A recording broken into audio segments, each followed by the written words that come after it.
श्रीगुरुभ्यो नमः। हरिः ओम्।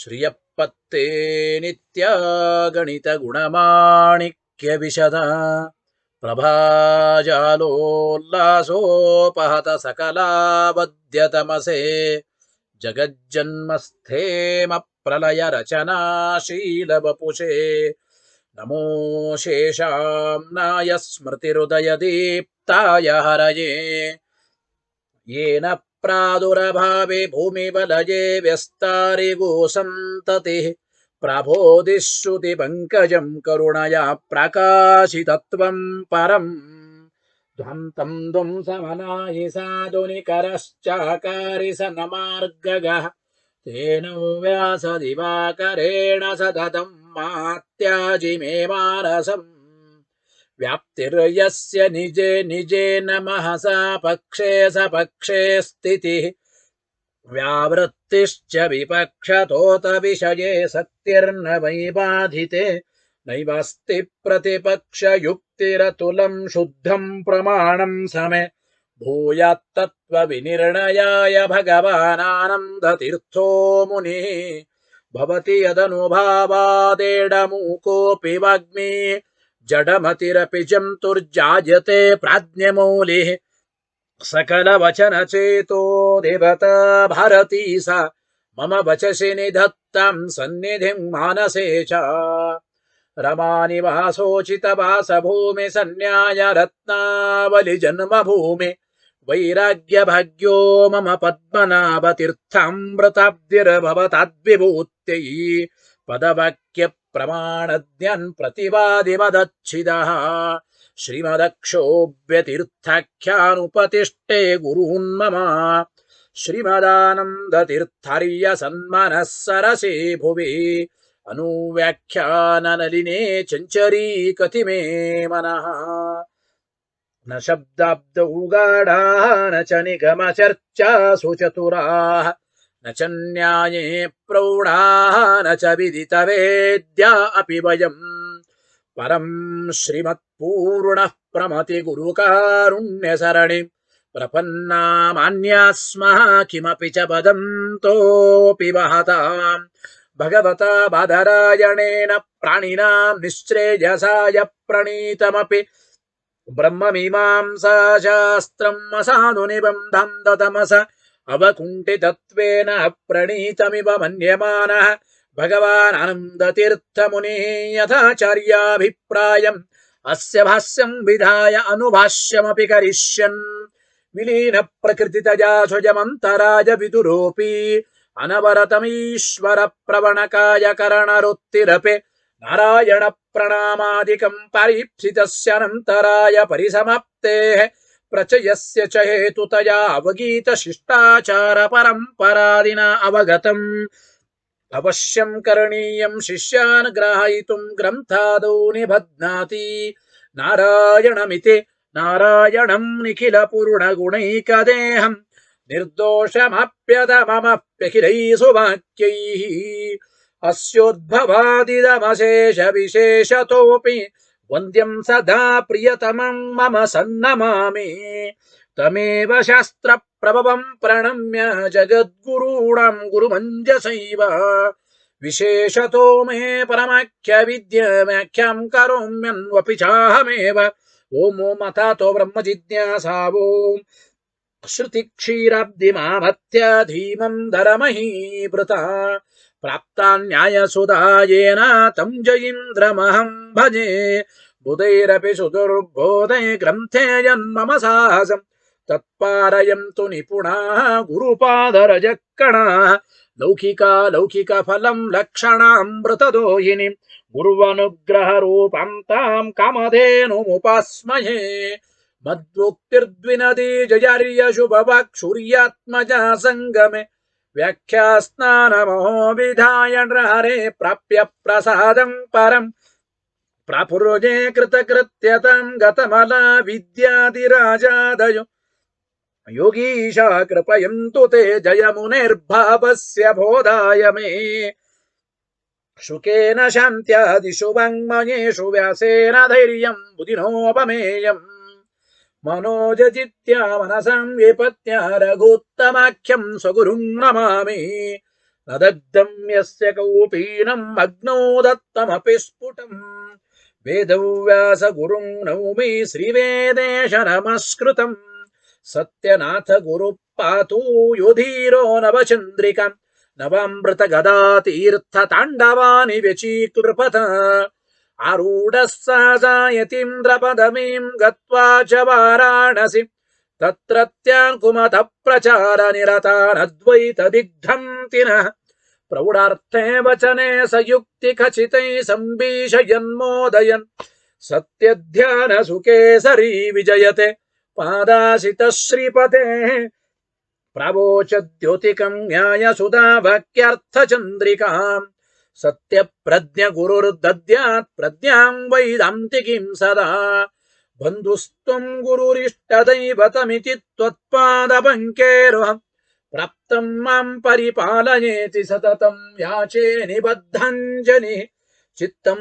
मद्गुणदोषचिन्तनविदौ नूनं मनाक्ष्माकृताः सत्याभिज्ञ गुरोस्त्वदङ्घ्रियुगलम् हित्वा न मे सद्गतिः सत्याभिज्ञकराब्जोत्थान् पञ्चाशद्वर्षपूजकान् सत्यप्रमोदतीर्थार्यान् नौमिन्याय सुधारतान् वेदेश मुनिसत्पादसेवा सम्प्राप्त वैभवान् यादवार्यान् वरसुधाटिकाकारान् वयं नुमः पृथ्वीमण्डलमध्यस्थाः पूर्णबोधमतानुगाः वैष्णवा विष्णुहृदयाः तान्नमस्ये गुरून् मम आपादमौलिपर्यन्तं गुरूणामाकृतिं स्मरेत् तेन विघ्नाः प्रणश्यन्ति सिद्ध्यन्ति च मनोरथाः शुभान् ध्यायन्ति ये कामान् गुरुदेवः प्रसादजान् इतरान् आत्मपापोत्थान् तेषां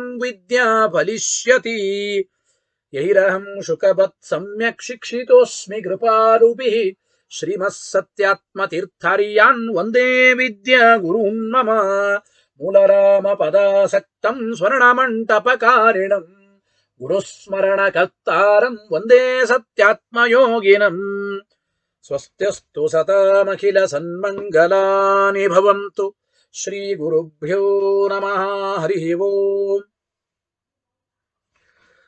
ನಾವು ಹಿಂದೆ ಹೇಳಿದ ವಿಚಾರ ಅಂತಂದರೆ ಯಾವುದೇ ಶಬ್ದದ ಪ್ರವೃತ್ತಿ ನಿಮಿತ್ತ ಅದು ಮುಖ್ಯವಾಗಿ ಪರಮಾತ್ಮನಲ್ಲೇ ಉಂಟು. ಆದ್ರಿಂದ ಭಗವಂತನೇ ಸರ್ವ ಶಬ್ದಗಳಿಂದ ಮುಖ್ಯ ವೃತ್ತಿಯಿಂದ ವಾಚ್ಯನಾಗಿದ್ದಾನೆ ಅಂತ ನಾವು ಹೇಳಿದ್ದೇವೆ. ಅದ್ರ ಮೇಲೆ ಅವರು ಪ್ರಶ್ನೆ ಮಾಡಿದರು, ನೋಡಿ ಇಂದ್ರ ಶಬ್ದದ ಪ್ರವೃತ್ತಿ ನಿಮಿತ್ತ ಪರಮೈಶ್ವರ್ಯ, ಅದು ಇಂದ್ರಾದಿ ದೇವತೆಗಳಲ್ಲಿ ಉಂಟಲ್ಲ, ಪುರಂದರನಲ್ಲಿಯೂ ಕೂಡ ಪರಮೈಶ್ವರ್ಯ ಇದೆ ಅಂತ ಪ್ರಶ್ನೆ ಮಾಡಿದರೆ ಅದಕ್ಕೆ ಆಚಾರ್ಯ ಉತ್ತರ ಹೇಳಿದ್ರು, ಅನ್ಯಾರ್ಥೇ ಸ್ವಲ್ಪತಾ ಹೇತೋ ತನ್ನಿಮಿತ್ತತ್ವತಸ್ತಥಾ ತದ್ವಾಚಕತ್ವಂ ಶಬ್ದಾನಾಂ. ಸುಮಾರು 3 ಶ್ಲೋಕದಿಂದ ಹೇಳ್ತಾ ಇದ್ದ. ಶಬ್ದದ ಪ್ರವೃತ್ತಿಗೆ ಕಾರಣವಾದ ಆ ಪ್ರವೃತ್ತಿ ನಿಮಿತ್ತ ಧರ್ಮ ಎಂಬುದು ಬೇರೆ ದೇವತೆಗಳಲ್ಲಿದ್ದರೂ ಕೂಡ ಅದು ಅಲ್ಪವಾದ ಪ್ರವೃತ್ತಿ ನಿಮಿತ್ತ ಇರುತ್ತದೆ. ಆ ಶಬ್ದಗಳ ಅಲ್ಪವಾದ ಪ್ರವೃತ್ತಿ ನಿಮಿತ್ತ. ಇಂದ್ರ ಶಬ್ದದ ಪ್ರವೃತ್ತಿ ನಿಮಿತ್ತ ಪರಮೈಶ್ವರ್ಯ, ಅಲ್ಪವಾದ ಪರಮೈಶ್ವರ್ಯ ಇಂದ್ರನಲ್ಲಿ, ಸಾವಧಿಕವಾದದ್ದು. ಆ ಅಲ್ಪವಾದ ಏನು ಪರಮೈಶ್ವರ್ಯ ಇದೆ ಅದು ಕೂಡ ಭಗವದಧೀನವಾಗಿ ಉಂಟು.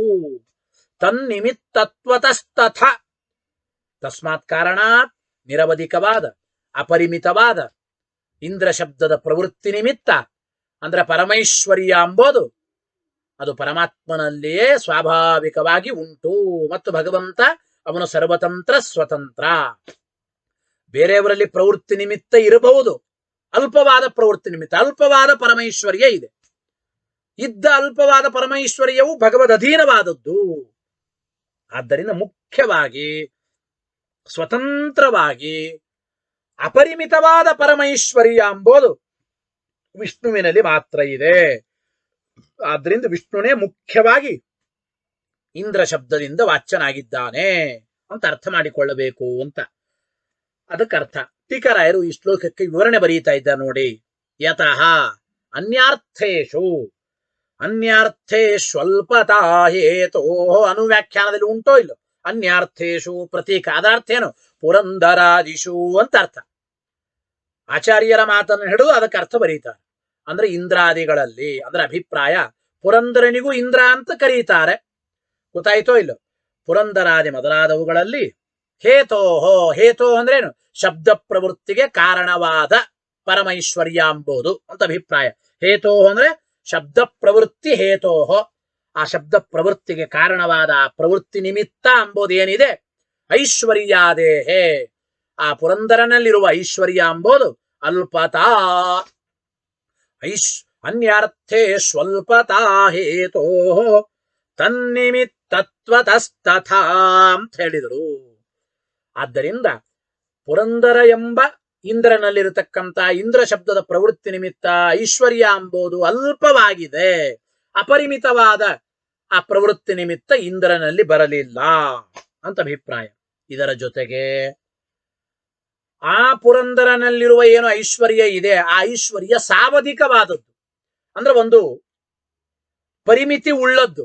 ದೇಶತಃ ಕಾಲತಃ ಸ್ವರೂಪತಶ್ಚ, ಮೂರು ರೀತಿಯಾಗಿಯೂ ಕೂಡ ಸಾವಧಿಕವಾದ ಐಶ್ವರ್ಯ ಪುರಂದರನಲ್ಲಿದೆ. ಆದರೆ ನಿರವಧಿಕ ಅಂದ್ರೆ ಅಪರಿಮಿತವಾದ ಪರಮೈಶ್ವರ್ಯ ಎಂಬುದು ಪರಮಾತ್ಮನಲ್ಲಿ ಮಾತ್ರ ಅಂತ ನಾವು ತಿಳಿಯಬೇಕು. ನೋಡಿ, ಪುರಂದರ ಮೊದಲಾದವರಲ್ಲಿ ದೇಶತಃ ಕಾಲತಃ ಸ್ವರೂಪತಶ್ಚ ಸಾವಧಿಕತ್ವ, ದೇಶತಃ ಕಾಲತಃ ಸ್ವರೂಪತ ಮೂರು ರೀತಿಯಾಗಿಯೂ ಕೂಡ ಆ ಒಂದು ಐಶ್ವರ್ಯ ಎಂಬುದು ಪುರಂದರಾದಿಗಳಲ್ಲಿ ಸಾವಧಿಕವಾಗಿ ಉಂಟು, ಅಂದ್ರೆ ಮಿತವಾಗಿ ಉಂಟು.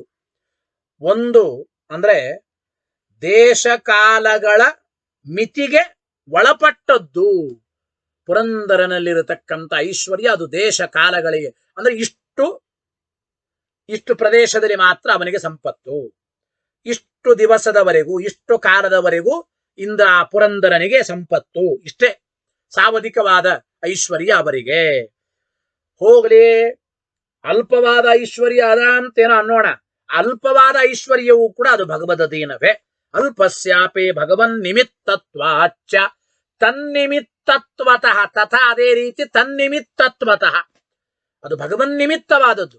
ಅಂದ್ರೆ ಅಲ್ಪವಾದ ಏನು ಐಶ್ವರ್ಯ ಪುರಂದರನಲ್ಲಿ ಉಂಟೋ ಆ ಅಲ್ಪವಾದ ಐಶ್ವರ್ಯವೂ ಕೂಡ ಅದು ಭಗವನ್ ನಿಮಿತ್ತ, ಅಂದ್ರೆ ಭಗವದಧೀನ, ಸ್ವತಂತ್ರವಾಗಿ ಇದ್ದದ್ದಲ್ಲ ಎಂಬ ಅಭಿಪ್ರಾಯವನ್ನ ಅಲ್ಲಿ ಹೇಳುವಾಗ ಆಚಾರ್ಯರು ತಿಳಿಸಿಕೊಡ್ತಾ ಇದ್ದಾರೆ. ಅನ್ಯಾರ್ಥೇ ಸ್ವಲ್ಪತಾ ಹೇತೋ ತನ್ನಿಮಿತ್ತತ್ವತಸ್ತಥಾ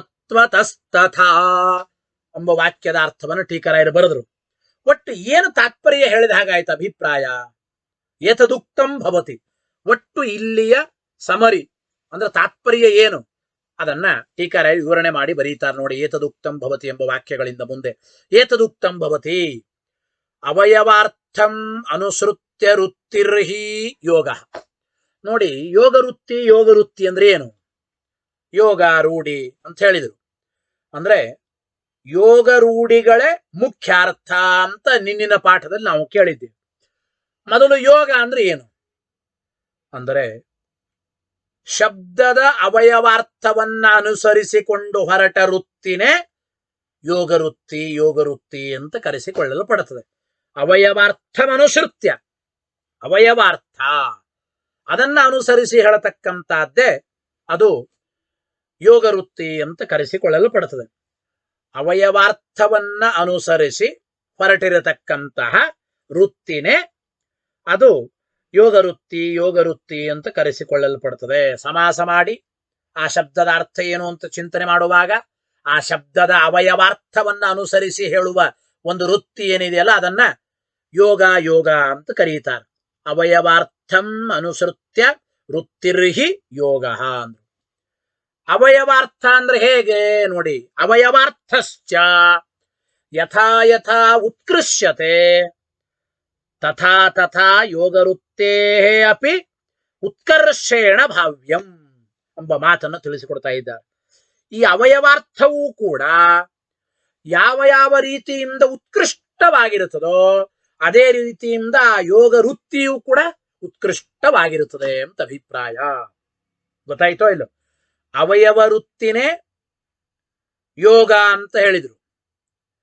ಈ ಅವಯವಾರ್ಥದ ವೃತ್ತಿನೇ ಯೋಗ.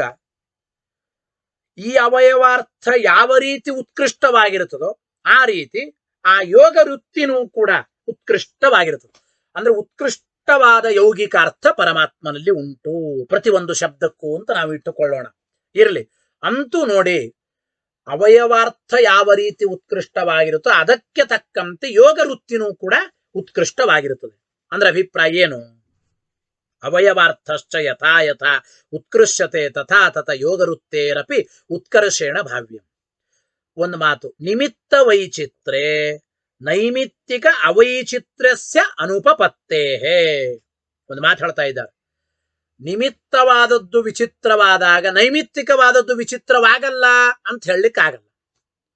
ನಿಮಿತ್ತವಾದದ್ದು ವಿಚಿತ್ರವಾಗಿದ್ರೆ ನೈಮಿತ್ತಿಕವಾದದ್ದು ಕೂಡ ಅದು ವಿಚಿತ್ರವಾಗೇ ಇರುತ್ತದೆ ಅಂತ ಅಭಿಪ್ರಾಯ. ಹೌದೋ ಇಲ್ಲ? ನಿಮಿತ್ತ ಮಾತ್ರ ವಿಚಿತ್ರವಾಗಿದೆ, ನೈಮಿತ್ತಿಕವಾದದ್ದು ವಿಚಿತ್ರವಾಗಿಲ್ಲ ಅಂತ ಹೇಳಲಿಕ್ಕೆ ಬರಲ್ಲ ಅಂತ ಅಭಿಪ್ರಾಯ. ಗೊತ್ತಾಯ್ತೋ ಇಲ್ಲ?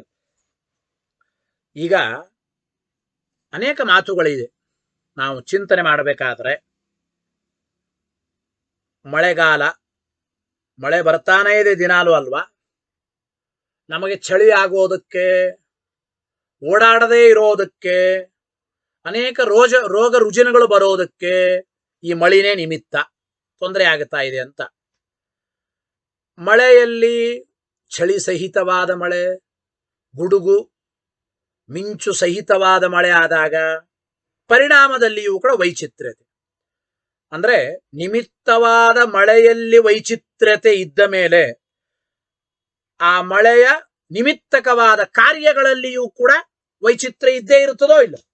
ಹಾಗೆ ಇಲ್ಲಿಯೂ ಕೂಡ ಒಂದು ಸಾಮಾನ್ಯ ನಿಯಮ, ನಿಮಿತ್ತದಲ್ಲಿ ಒಂದು ವೈಚಿತ್ರ್ಯತೆ ವಿಚಿತ್ರತೆ ಇದ್ದ ಮೇಲೆ ಆ ಒಂದು ನೈಮಿತ್ತಿಕವಾದದ್ದರಲ್ಲಿಯೂ ವೈಚಿತ್ರ್ಯತೆಯನ್ನು ಒಪ್ಪಲೇಬೇಕು.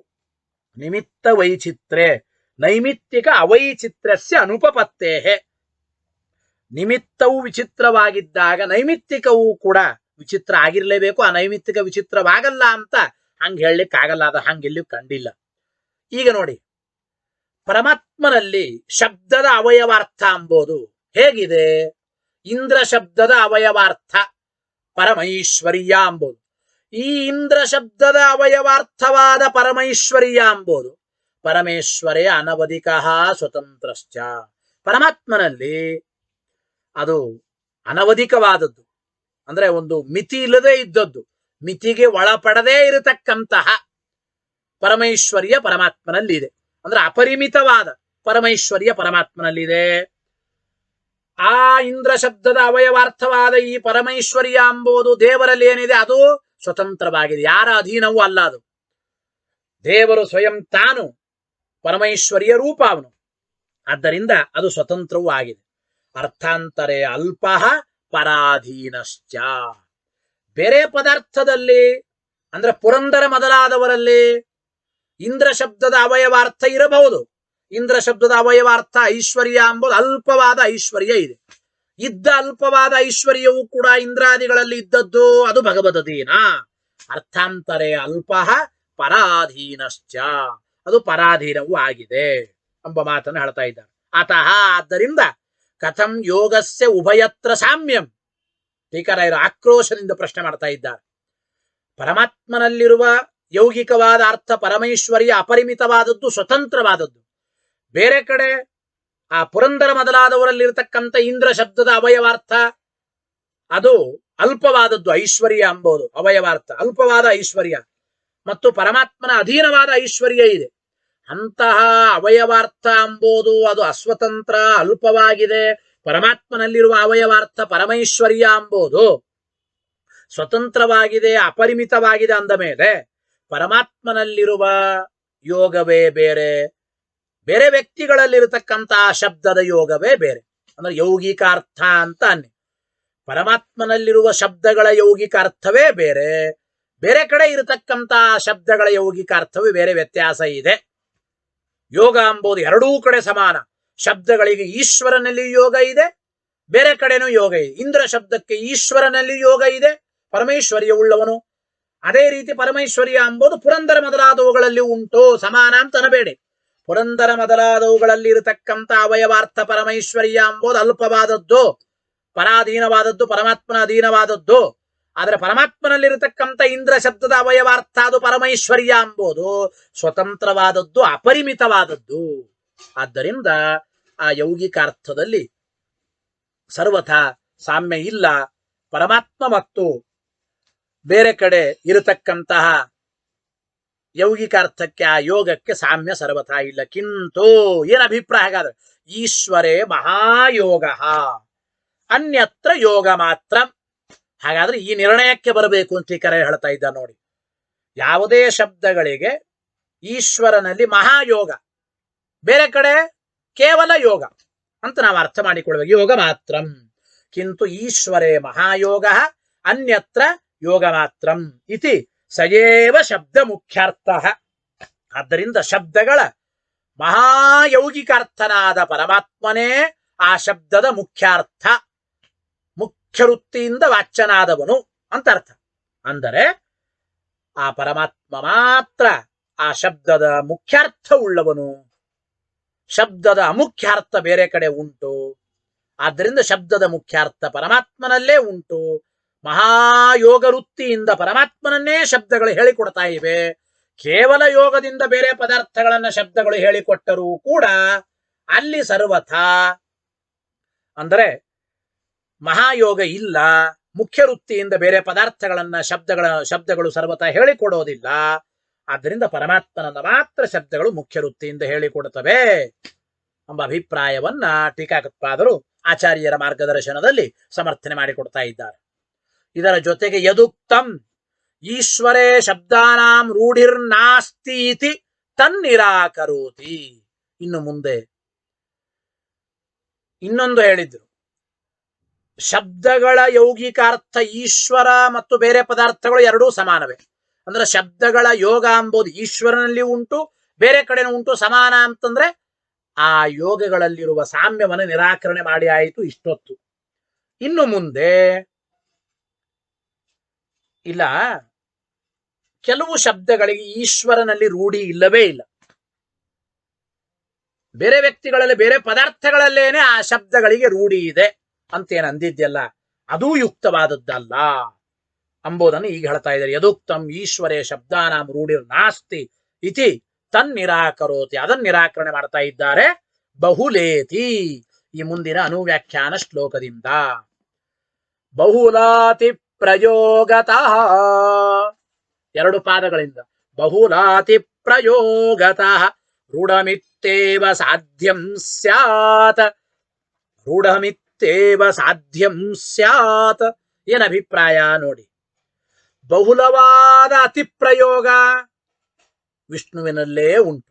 ಆದ್ದರಿಂದ ಪ್ರತಿಯೊಂದು ಶಬ್ದಗಳಿಗೂ ರೂಢಿ ಎಂಬುದು ಕೂಡ ವಿಷ್ಣುವಿನಲ್ಲೇ ಉಂಟು ಅಂತ ನಾವು ಸಾಧನೆ ಮಾಡಬಹುದು.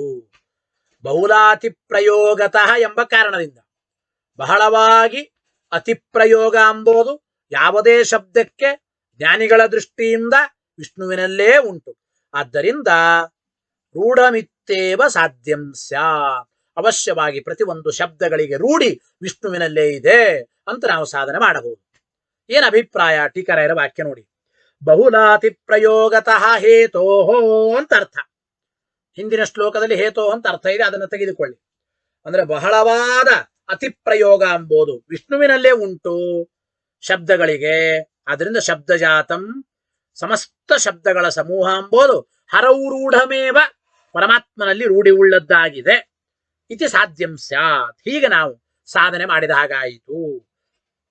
ಬಹುಲಾತಿ ಪ್ರಯೋಗ ಪ್ರತಿಯೊಂದು ಶಬ್ದಗಳಿಗೆ ವಿಷ್ಣುವಿನಲ್ಲೇ ಇರೋದ್ರಿಂದ ವಿಷ್ಣುವಿನಲ್ಲೇನೆ ರೂಢಿ ಎಂಬುದು ಉಂಟು ಶಬ್ದಗಳಿಗೆ. ಹೇಗೆ ಅದನ್ನು ಅನುಮಾನ ಮಾಡಿ ತೋರಿಸಿಕೊಡ್ತಾ ಇದ್ದಾರೆ ಟೀಕಾಕೃತ್ಪಾದರು. ಅಯಂ ಪ್ರಯೋಗ, ಈ ರೀತಿ ಅನುಮಾನ ಮಾಡಬಹುದು. ಪ್ರಯೋಗ ಅಂದ್ರೆ ಅನುಮಾನ ಇಲ್ಲ. ಅಯಂ ಪ್ರಯೋಗ ಅಂದ್ರೆ ಹೀಗೆ ಅನುಮಾನ ಮಾಡಬಹುದು. ಏನಂತ ಟೀಕರಾಯ ಬರೋದು ತೋರಿಸ್ತಾರೆ ಅನುಮಾನ. ವಿಮತಾಹ ಶಬ್ದಾಹ ಹರೌರೂಢಾಹ ಬಹುಲಾತಿ ಪ್ರಯೋಗವತ್ವಾತ್ ನಾರಾಯಣ ಆದಿಶಬ್ದವತ ಇತಿ. ವಿಮತಿ ವಿಷಯೀಭೂತವಾದ ಕೆಲವು ಶಬ್ದಗಳು, ಶಿವ ಮೊದಲಾದ ಶಬ್ದಗಳಿರಬಹುದು, ಸ್ತ್ರೀವಾಚಕ ಶಬ್ದಗಳಿರಬಹುದು, ಆಕಾಶಾದಿಗಳನ್ನು ಹೇಳಿಕೊಡತಕ್ಕಂಥ ಜಡ ಪದಾರ್ಥಗಳನ್ನು ಹೇಳಿಕೊಡೋ ಶಬ್ದಗಳಿರಬಹುದು. ಸಕಲ ಶಬ್ದಗಳು ಕೂಡ ಹರಿಯಲ್ಲೇ ರೂಢಿ ಉಳ್ಳದ್ದಾಗಿವೆ. ಯಾಕೆ?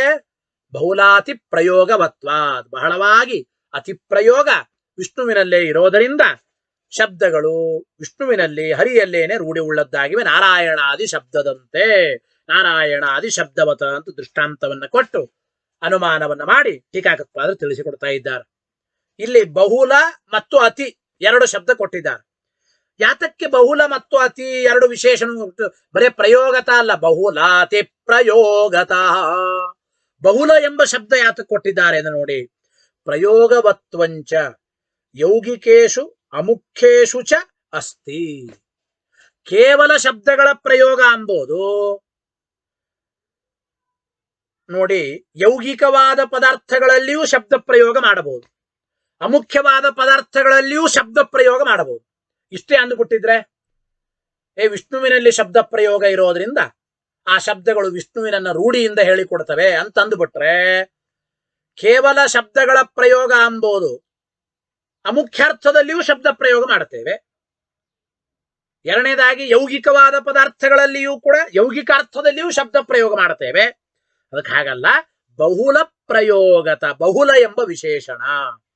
ಬಹಳವಾಗಿ ನಾವು ವಿಷ್ಣುವಿನಲ್ಲಿ ಶಬ್ದಗಳ ಪ್ರಯೋಗ ಮಾಡ್ತಾ ಇದ್ದೇವಾದ್ದರಿಂದ ಅಮುಖ್ಯಾರ್ಥ ಮತ್ತು ಯೌಗಿಕಾರ್ಥದಲ್ಲಿ ವ್ಯಭಿಚಾರ ಬರೋದಿಲ್ಲ ಅಂತ ಅಭಿಪ್ರಾಯ. ಅದಕ್ಕೆ ಬಹುಲ ಎಂಬ ವಿಶೇಷಣ ಕೊಡ್ತಾ ಇದ್ದಾರೆ ಹೇತುವಿನಲ್ಲಿ.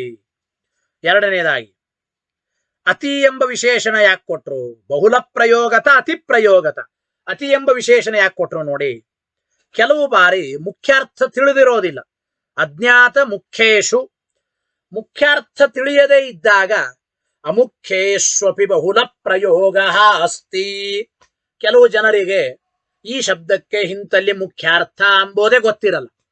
ಈ ಶಬ್ದ ಮುಖ್ಯವಾಗಿ ಯಾರನ್ನು ಹೇಳಿಕೊಡ್ತದೆ ಗೊತ್ತಿಲ್ಲ. ಆಗ ಈ ಶಬ್ದ ಅಮುಖ್ಯವಾದ ಪದಾರ್ಥವನ್ನು ಹೇಳಿಕೊಡುತ್ತದೆ ಅಂದ್ರೆ ಅಮುಖ್ಯವಾದ ಪದಾರ್ಥದಲ್ಲೇನೆ ಬಹಳವಾಗಿ ಆ ಶಬ್ದ ಪ್ರಯೋಗ ಮಾಡಿಬಿಡ್ತಾನೆ. ವಸ್ತುತಃ ಈ ಶಬ್ದಕ್ಕೆ ಮುಖ್ಯಾರ್ಥ ಯಾವುದೋ ಗೊತ್ತಿಲ್ಲ ಇವನಿಗೆ. ತನ್ನಿಮಿತ್ತಕವಾಗಿ ಅಮುಖ್ಯಾರ್ಥದಲ್ಲೇನೆ ಆ ಶಬ್ದ ಬಹಳ ಬಾರಿ ಪ್ರಯೋಗ ಮಾಡ್ತಾನೆ. ಆದರೆ ಅತಿ ಶಬ್ದ ಕೊಟ್ರು, ಈ ರೀತಿ ವ್ಯಭಿಚಾರ ಕೊಟ್ರೆ ಅತಿ ಪ್ರಯೋಗತಃ ಇತ್ಯುಕ್ತಂ. ಅತಿ ಶಬ್ದವನ್ನ ಅಲ್ಲಿ ಕೊಟ್ಟಿದ್ದಾರೆ ಅಂತ ಅಭಿಪ್ರಾಯ. ಅತಿ ಪ್ರಯೋಗತಃ ಏನು? ಅತಿ ಪ್ರಯೋಗತ ಅಂದ್ರೆ ಏನು ಅಂದ್ರೆ ಅತಿಯಾಗಿ ವಿಷ್ಣುವಿನಲ್ಲೇ ಪ್ರಯೋಗ ಮಾಡ್ತಾರೆ ಶಬ್ದಗಳನ್ನ. ಆದ್ರಿಂದ ಶಬ್ದಗಳು ವಿಷ್ಣುವಿನಲ್ಲೇ ರೂಢಿ ಉಳ್ಳದ್ದಾಗಿವೆ ಅಂದ್ರೆ ಅರ್ಥ ಏನು? ಅತಿ ಪ್ರಯೋಗತಃ ಇತ್ಯುಕ್ತಂ. ಅದಕ್ಕೆ ಅರ್ಥ ಬರೆದ್ರು ಪೂಜ್ಯ ಪ್ರಯೋಗ ಹಿ ಅತಿ ಪ್ರಯೋಗ. ಅತಿ ಪ್ರಯೋಗ ವಿಷ್ಣುವಿನಲ್ಲೇ ಇದೆ ಶಬ್ದಗಳಿಗೆ, ಆದ್ದರಿಂದ ಆ ಶಬ್ದಗಳ ರೂಢ್ಯರ್ಥ ವಿಷ್ಣುನೇ. ಅತಿ ಪ್ರಯೋಗ ಅಂದ್ರೆ ಏನು? ಪೂಜ್ಯ ಪ್ರಯೋಗ ಎಂಬ ಅಭಿಪ್ರಾಯವನ್ನು ತಿಳಿಸಿಕೊಡ್ತಾ ಇದ್ದಾರೆ. ಪೂಜ್ಯವಾದ ಪ್ರಯೋಗವೇ ಅತಿ ಪ್ರಯೋಗ. ಅತಿ ಪ್ರಯೋಗ ಗೌರವದಿಂದ ಶಬ್ದಗಳನ್ನ ವಿಷ್ಣುವಿನಲ್ಲಿ ಪ್ರಯೋಗ ಮಾಡ್ತೇವೆ. ಬಹಳವಾಗಿ ಶಬ್ದಗಳ ಪ್ರಯೋಗ ವಿಷ್ಣುವಿನಲ್ಲಿ, ವಿನಯದಿಂದ ಪೂಜ್ಯ ರೀತಿಯಿಂದ ವಿಷ್ಣುವಿನಲ್ಲಿ ಶಬ್ದಗಳ ಪ್ರಯೋಗ ಮಾಡ್ತೇವೆ. ಅಂದ ಮೇಲೆ ಆ ಶಬ್ದಗಳ ರೂಢಿಯ ಅರ್ಥ, ಆ ಶಬ್ದಗಳ ರೂಢ್ಯರ್ಥ ವಿಷ್ಣುನೇ. ಪೂಜ್ಯ ಪ್ರಯೋಗೋ ಹಿ ಅತಿ ಪ್ರಯೋಗ. ಏನು? ಪೂಜ್ಯ ಭಾವನೆಯಿಂದ ವಿಷ್ಣುವಿನಲ್ಲಿ ಶಬ್ದ ಪ್ರಯೋಗ ಅಂದ್ರೆ ಅರ್ಥ ಏನಪ್ಪಾ ಅಂದ್ರೆ ಪೂಜ್ಯತಾಚ ಅವಿವೇಕ ಪೂರ್ವಕತ್ವ ಅಭಾವ. ಅಂದ್ರೆ ಅವಿವೇಕ ಪೂರ್ವಕವಾಗದೇನೆ ಅಂತ ಅರ್ಥ. ಅಂದ್ರೆ ವಿವೇಕದಿಂದ, ಅಂದ್ರೆ ಅವಿವೇಕದಿಂದ ಶಬ್ದ ಪ್ರಯೋಗ ಮಾಡದೇನೆ ಅತ್ಯಂತ ವಿವೇಕಿಯಾಗಿ ವಿವೇಕತನದಿಂದ ಶಬ್ದ ಪ್ರಯೋಗ ಮಾಡತಕ್ಕಂಥದ್ದು ಅದನ್ನ ಪೂಜ್ಯ ಪ್ರಯೋಗ, ಅತಿ ಪ್ರಯೋಗ ಅಂತ ಕರೀತಾ ಇದ್ದಾರೆ. ಅಂದ್ರೆ ಶಬ್ದಗಳನ್ನ ಅತ್ಯಂತ ಗೌರವದಿಂದ ವಿಷ್ಣುವಿನಲ್ಲಿ ಪ್ರಯೋಗ ಮಾಡೋದು ಅಂದ್ರೆ ಅರ್ಥ ಏನು ಅಂತಂದರೆ ಅದನ್ನ ಹೇಳಿದರು. ಪೂಜ್ಯ ರೀತಿಯಿಂದ ಪ್ರಯೋಗ ಮಾಡೋದು ಅಂತಂದ್ರೆ ಅವಿವೇಕ ಪೂರ್ವಕವಾಗಿರದೇನೆ ಅಂತ ಅಭಿಪ್ರಾಯ. ಅವಿವೇಕ ಪೂರ್ವಕವಾಗದೇನೆ ಏನು ವಿಷ್ಣುವಿನಲ್ಲಿ ಶಬ್ದ ಪ್ರಯೋಗ ಮಾಡ್ತೇವೆ ಅದನ್ನ ಪೂಜ್ಯ ಪ್ರಯೋಗ, ಅತಿ ಪ್ರಯೋಗ ಅಂತ ಕರೀತಾ ಇದ್ದಾರೆ. ಇದ್ರ ಮೇಲೆ ಪ್ರಶ್ನೆ, ರೂಢಯೋಗೆ ರೂಢೋಪಚಾರೇ ರೂಢಲಕ್ಷಣಾಯಾಮ್ ವ್ಯಭಿಚಾರ ಇತಿ ನ ಚ. ಇಲ್ಲಿ ವ್ಯಭಿಚಾರ ಶಂಕೆಯನ್ನ ಮಾಡ್ತಾ ಇದ್ದಾರೆ. ಎಲ್ಲಿ ವ್ಯಭಿಚಾರ ಶಂಕ ಅಂತಂದ್ರೆ ರೂಢಯೋಗ, ರೂಢೋಪಚಾರ, ರೂಢ ಲಕ್ಷಣ, ಇವುಗಳಲ್ಲಿ ವ್ಯಭಿಚಾರ. ಹೇಗೆ ವ್ಯಭಿಚಾರ ಅಂತ ನೋಡಿ. ಈಗ ಪಂಕಜ ಶಬ್ದ ಇದೆ. ಪಂಕಜ ಶಬ್ದಕ್ಕೆ ರೂಢಿ ಮತ್ತು ಯೋಗ ಎರಡೂ ಇವೆ. ಅರ್ಥ ಪಂಕೆ ಜಾಯತೆ ಇತಿ ಪಂಕಜ, ಕಮಲವನ್ನ ಪಂಕಜ, ಕೆಸರಿನಲ್ಲಿ ಹುಟ್ಟೋದಾದ್ದರಿಂದ ಪಂಕಜ. ಪಂಕಜ ಶಬ್ದದ ಅವಯವಾರ್ಥ ಪಂಕೆ ಜಾತತ್ವ, ಕೆಸರಿನಲ್ಲಿ ಹುಟ್ಟುವಿಕೆ ಒಂದು. ಕಮಲವನ್ನ ರೂಢಿಯಿಂದಲೂ ಕೂಡ ಪಂಕಜ ಅಂತ ಕರೀತಾರೆ. ಆದ್ದರಿಂದ ಆ ಶಬ್ದಗಳ ವೃತ್ತಿ ಅದು ರೂಢ ಯೋಗ ಅಂತ ಕರೆಸಿಕೊಳ್ಳುತ್ತದೆ. ರೂಢ ಯೋಗ ಅಂತ. ಎರಡನೇದಾಗಿ ಗೋಡೆಯ ಮೇಲೆ ಒಂದು ಸಿಂಹದ ಚಿತ್ರವನ್ನು ಬರೆದಿದ್ದಾರೆ. ಆ ಚಿತ್ರದಲ್ಲಿದ್ದ ಸಿಂಹವನ್ನು ನೋಡಿ ಅಯಂ ಸಿಂಹ ಅಂತ ಪ್ರಯೋಗ ಮಾಡ್ತೇವೆ. ಅದು ಸಿಂಹ ಅಲ್ಲ, ಆದರೂ ರೂಢಿಯಿಂದ ಅಯಂ ಸಿಂಹ ಅಸ್ತಿ ಅತ್ರ ಪಶ್ಯ ಅಂತ ಹೇಳ್ತಾರೆ. ಅಂದ್ರೆ ಆ ಸಿಂಹದ ಚಿತ್ರವನ್ನು ನೋಡಿ ಸಿಂಹ ಅಂತ ಕರೆಯುವ ರೂಢಿ ಇದೆ. ಇದು ಔಪಚಾರಿಕವಾಗಿ ಸಿಂಹ ಅಂತ ಕರೆಯೋದು. ಆದ್ರಿಂದ ಸಿಂಹ ಶಬ್ದದ ವೃತ್ತಿ ಅದು ರೂಢೋಪಚಾರ ಅಂತ ಹೇಳ್ತಾರೆ. ಅಂದ್ರೆ ಗೋಡೆಯ ಮೇಲೆ ಬರೆದ ಸಿಂಹವನ್ನು ನೋಡಿ ಅಯಂ ಸಿಂಹ ಮಾಡೋ ಪ್ರಯೋಗ ಅದು ರೂಢಿಯಿಂದಲೂ ಮಾಡೋದು, ಔಪಚಾರಿಕವಾಗಿಯೂ ಗೋಡೆಯ ಮೇಲಿನ ಚಿತ್ರದಲ್ಲಿ ಬರೆದ ಸಿಂಹವನ್ನು ಸಿಂಹ ಅಂತೂ ಮಾಡುತ್ತೇವೆ. ಇದು ರೂಢೋಪಚಾರ, ರೂಢ ಯೋಗ ಪಂಕಜ ಅಂಬೋದು. ರೂಢೋಪಚಾರ ಅಂದ್ರೆ ಅಯಂ ಸಿಂಹ ಅಂಬೋದು. ಇನ್ನು ಮೂರನೇದಾಗಿ ಅಲ್ಲಿ ಹೇಳುವಾಗ ರೂಢ ಲಕ್ಷಣ. ಏನ್ ರೂಢ ಲಕ್ಷಣ ಅಂತಂದ್ರೆ ಮಂಚಾಹ ಕ್ರೋಶಂತಿ ಎಂಬ ಪ್ರಯೋಗದಲ್ಲಿ ಮಂಚದಲ್ಲಿರುವ ಪುರುಷರು, ಅಂದ್ರೆ ಇಲ್ಲಿ ಮಂಚ ಶಬ್ದದ ವೃತ್ತಿ ರೂಢಿ ಮತ್ತು ಲಕ್ಷಣ. ರೂಢಿ ಮತ್ತು ಲಕ್ಷಣ ಈ ಸ್ಥಳದಲ್ಲಿ ಅಂದ್ರೆ ಸಾಧ್ಯ ಅಂಬೋದಿಲ್ಲ. ಅಂದ್ರೆ ರೂಢತ್ವ ಇಲ್ಲ, ಇಲ್ಲಿ ರೂಢತ್ವ ಇಲ್ಲ. ಅಂದ್ರೆ ಮಂಚಾಕ್ರೋಶಂತಿ ಅಂಬೋಲ್ಲಿ ಮಂಚಸ್ಥ ಪುರುಷರಲ್ಲಿ ಮಂಚ ಶಬ್ದಕ್ಕೆ ರೂಢಿ ಇಲ್ಲ, ಆದರೂ ಕೂಡ ಬಹುಲಾತಿ ಪ್ರಯೋಗವತ್ವ ಎಂಬ ಹೇತು ಬರುತ್ತದೆ ಎಲ್ಲ ಸ್ಥಳಗಳಲ್ಲಿ ಅಂತ ಒಟ್ಟಿಟ್ಟುಕೊಳ್ಳಿ. ಬಹುಲಾತಿ ಪ್ರಯೋಗವತ್ವ, ಬಹಳವಾಗಿ ಮತ್ತು ವಿವೇಕಪೂರ್ವಕವಾಗೇನೆ, ಅವಿವೇಕಪೂರ್ವಕವಾಗಿ ಅಲ್ಲ. ಅತಿ ಪ್ರಯೋಗ ಅಂದ್ರೆ ಅವಿವೇಕಪೂರ್ವಕವಾಗಿ ಅಲ್ಲದೇನೆ ವಿವೇಕಪೂರ್ವಕವಾಗಿ, ಬಹಳವಾಗಿ ವಿವೇಕಪೂರ್ವಕವಾಗೇನೆ ಪ್ರಯೋಗ ಮಾಡ್ತಾರೆ. ಅಂದ್ರೆ ರೂಢಯೋಗ ಇದ್ದಲ್ಲಿ, ರೂಢೋಪಚಾರ ಇದ್ದಲ್ಲಿ, ಮಂಚಾಕ್ರೋಶಂತಿ ಎಂಬಲ್ಲಿ ರೂಢಿ ಲಕ್ಷಣ ಎರಡೂ ಇದ್ದಲ್ಲಿ ಆ ಶಬ್ದಗಳು ರೂಢಿಯಿಂದ ಏನು ಆ ಪದಾರ್ಥಗಳನ್ನು ಹೇಳಿಕೊಡ್ತಾ ಇಲ್ಲ. ರೂಢತ್ವ ಎಂಬ ಸಾಧ್ಯ ಇಲ್ಲ. ಆದ್ರೆ ಬಹುಲಾತಿ ಪ್ರಯೋಗವತ್ವ ಎಂಬ ಹೇತು ಇದೆ. ಹೀಗೆ ವ್ಯಭಿಚಾರ ದೋಷ ಬರ್ತಂದ್ರೆ ವ್ಯಭಿಚಾರ ಬರಲ್ಲ. ಯಾಕೆ? ತತ್ರಾಪಿ ರೂಢಿ ಸದ್ಭಾವೇನ ಸಪಕ್ಷತ್ವ.